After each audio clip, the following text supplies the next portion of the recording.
အားလုံးပဲမင်္ဂလာပါနိုဝင်ဘာလ1ရက်နေ့ကနေပြီးတော့9ရက်အတွင်းကြာသပတေးသားသမီးများရဲ့တပတ်စာကံစားတာကိုဟောကြားပေးမှာဖြစ်ပါတယ်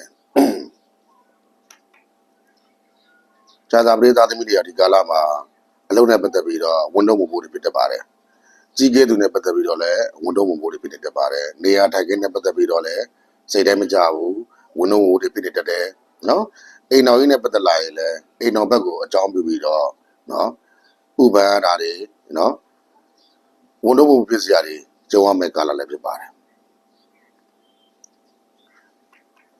ဝေးကြီးတဲ့ပတ်သက်လာရင်တော့အဝင်ထွက်များနေပြီမဲ့မကြခင်နော်ရပ်ပိုင်းအတွင်းမှာတော့ငွေအထူးဝင်မှုရှိပါတယ်ဝေးကြီးနဲ့ပတ်သက်ပြီးတော့ပြန်ပြီးတော့ကံကောင်းလာဖို့ရှိပါတယ်ဝေးကြီးကံကောင်းလာပါလိမ့်မယ်နောက်ပြီးတော့ငွေသူများဆိုရင်တော့နော်ကိုမိမိကိုချစ်နေတဲ့လူကပေါ့ကိုအိမ်တော်ပြီးဖို့ကံလန်းတာတို့နော်အဲ့လိုမျိုးတွေကြုံရတတ်တယ်နောက်အလူမင်္ဂလာဆောင်နောက်စိစတဲ့နော်ကိစ္စတွေရှိရင်တော့ကျွန်တော်တို့ရက်ရွှေ့ရတတ်တယ်နော်အဲ့လိုရွှေ့လိုက်တာလည်းကောင်းသောရက်ကိုရောက်တော့ပါလိမ့်မယ်နောက်ညီကိုမောင်နှမနဲ့ပတ်သက်လာရင်တော့ကျွန်တော်တို့ပြောဆိုပြရှင်းရတာတွေနောက်ညီကိုမောင်နှမကိုဟလာရန်လောက်တာတွေခံရတတ်ပါတယ်နောက်အိမ်တော်ရှင်များအနေနဲ့ကတော့ကိုယ့်ရဲ့အိမ်တော်ဘက်လင်ယောက်ျားရဲ့ဆွဆွဲတာတွေကိုလည်းခံရတတ်ပါတယ်ဒီကာလမှာဒီညီကိုမောင်နှမတွေနဲ့ဖြစ်ဖြစ်ပေါ့နော်မိတ်ဆွေဟောင်းတွေနဲ့ဖြစ်ဖြစ်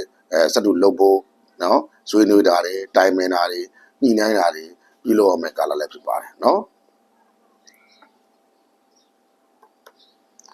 နောက်အဖိုးတန်ပစ္စည်းတွေဖြစ်တဲ့ရွှေတွေဝင်လာတတ်ပါတယ်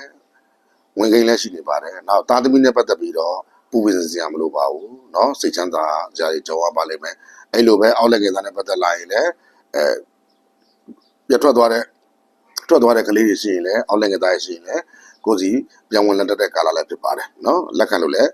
ကောင်းပါတယ်ပညာရေးနဲ့ပတ်သက်လာရင်တော့တော်တော်လေးကိုစူးစမ်းမှရလိမ့်မယ်နောက်အမွေလေးနဲ့ပတ်သက်လာရင်တော့အနောက်ရှက်တွေရှိတယ်เนาะအဲ့ဒီအနောက်ရှက်တွေနဲ့ပတ်သက်ပြီးတော့ကျွန်တော်တို့ပူပန်ရတတ်တယ်เนาะဒါဘာသာရေးကိစ္စအဋိဌာန်ကိစ္စတွေမှာလည်းအပြည့်စည်အနောက်ရှက်တွေရှိနေတတ်ပါတယ်เนาะနောက်ဒီကာလမှာခရီးအဝေးကြီးတွေသွားတတ်ပါတယ်နောက်မိမိရဲ့ဇနီးမယားပေါ့เนาะကျမ်းမာရေးတွေညံ့တတ်တယ်ဂရုစိုက်ဖို့လိုပါတယ်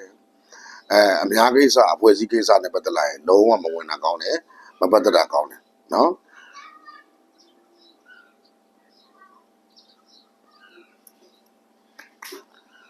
လူမျိုးကြားဘာသာကြားနဲ့ပတ်သက်လာရင်တော့သူတို့စီကအကူအညီရဖို့အတွက်ကိုကသူတို့ကိုအကူအညီပေးရဖို့များနေတတ်တယ်။နောက်နိုင်ငံခြားနဲ့ပတ်သက်ပြီးစီစဉ်ထားတဲ့သူတွေပေါ့နော်။နိုင်ငံခြားတော်ဖို့လုပ်ထားတဲ့လူတွေသင်္ဘောလိုက်မဲ့လူတွေပေါ့နော်။အဲ့လိုလူမျိုးတွေကဒီကာလမှာအဆအရာရာအဆင်ပြေနေတတ်ပါတယ်နော်။ပြီးတော့အထည်အလိပ်လုပ်ငန်းတို့နော်ဒီဖက်နဲ့ပတ်သက်တဲ့ကိစ္စတွေမှာတော့ဒီတနေရာထဲမှာရောင်းဝယ်ပေါက်ကားတာနဲ့ဆိုင်လိုက်ရင်နေရာအနှံ့ပြားကိုသွားပြီးရောင်းဝယ်ပေါက်ကားတာပို့ပြီးအဆင်ပြေပါလိမ့်မယ်နော်အဲ့တော့ဒီကာလမှာကိုယ်မှရှိတဲ့အခက်အခဲတွေပြီးတော့အညံ့လေးတွေပြောက်သွားဖို့အတွက်မိမိတို့ရဲ့နေဘုရားမှာကျွန်တော်တို့အုံးတညွန့်တပြေချောင်းညွန့်လူတန်းပြီးတော့လိုရာစုတော်မှာအဲ့ဒီလူတန်းလိုက်မှဆိုရင်ကိုယ်မှခက်ခဲနေတဲ့အခက်အခဲတွေပြီးတော့ကောင်းကျိုးချမ်းသာများရရှိသွားမှာဖြစ်ပါတယ်ခင်ဗျာ